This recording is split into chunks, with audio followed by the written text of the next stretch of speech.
Hello and welcome to the Nitty Kitties channel. I'm Any Art Netty. Now in this one I wanted to show some improvements I've maybe made in portraits, and I wanted to pass that on to people who are maybe learning or something like that, in the hope that it'd help you.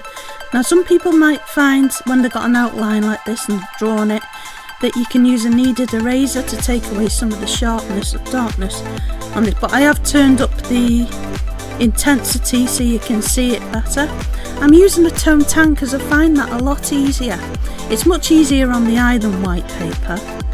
So, some things I've learnt with this: I drew it too small, and what I decided to do in the end was double the size of it, and it worked a lot better. I used Holbein colour pencils with this to draw this.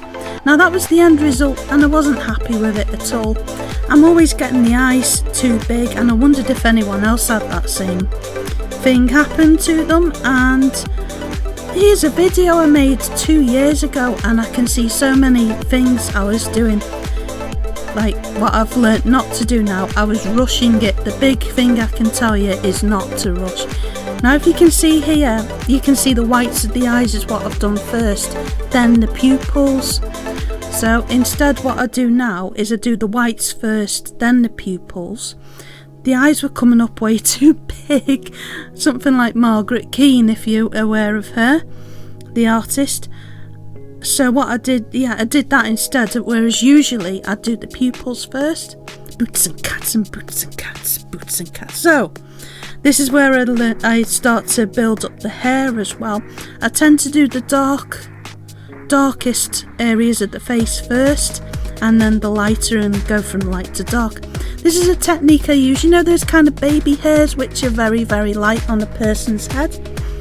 I'll use an X-Acto knife and scrape into it. And because this colour pencil's really, really waxy, in this one I'm using Caran d'Ache and some Prismacolour on the top. It just gets those highlights and bits of baby hairs that you can see on someone's. It just makes it a bit more accurate, if you get what I mean. And the thing as well, the big thing I've learnt is to take your time, like that YouTube video I showed you there. There'll be a link for that if you want to watch it. I just watch it now, I'm like, that's dreadful, I rushed it. Take your time, this little sweeps like that, just one at a time. Every, it's taking your time, just going swoop, wish and flick, like on Harry Potter. Just take your time. So I wanted to experiment with this portrait there, that finished one that I redid, and I made it double the size, because I'm getting a lot of portraits which have got wax bloom on. I drew just an egg as a sketch, and for God's sake, whatever you do, that pastel fixative stuff, use it outside, don't use it inside, or otherwise you'll be, whoa, I'm a bit, whoa. Yeah, it's not good. It's a solvent. Use it outside, whatever. That's one of the best things I can pass on. So I'm going to use this on it because I'm fed up with that wax bloom. You can get rid of it with just a slightly damp cloth and wipe it, and it'll come off. But hopefully I'll come back in a year's time and see if it's worked. So my trial was on this drawing of a fried egg, just to see what would happen.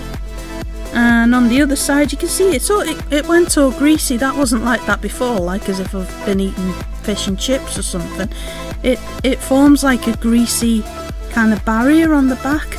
So I wanted to see what would happen and take one for the team using it on this tone tan. This is the Strathmore one that I'm using. You can get it on Cult Pens or pretty much anywhere. I think it's an American brand. I also use that tone grey, and that's the pastel fixative. I'll put all the links in the description for them. This is another portrait I did, and as you can see it's quite small as well, and I used a bigger piece of paper and doubled the size of it again. But see the Margaret Keane eyes going on. And another thing I use, see you can see the paper through that black there, that I used a Prismacolour colourless blender, and you can see the difference there, it just pops. And that's that finished piece as well. So that's some of the best tips I can pass on. I hope it helps someone. So So this is a portrait I did, and I just wanted to show you some wax bloom that's in this same sketch pad. I find it easier to use a sketch pad because it feels less formal, and if you make a mistake it doesn't matter as much. See that white on top of it? It's almost like a film, and yeah, that, can you see it where I mean, right around the edge? I don't want that to happen to that portrait. It took me about 20-30 hours, something like that. So when I've spent more time, I'm a bit, oh, I don't want that to happen again, because this was a nice picture. I'll link you to this musician in the description and in a link. Really talented.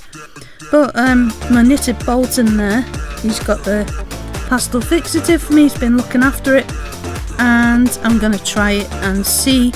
So you can see what happens on that paper if you weren't sure what was going to happen, because I was a bit unsure. And because before I've put it on a piece, I had it ready as a commission and sprayed it on, and it just ruined it. So yeah, again, please use it outside, don't use it indoors. You'll be sitting there like, whoa. Seeing all sorts. No, just use it outside, it's best with solvents.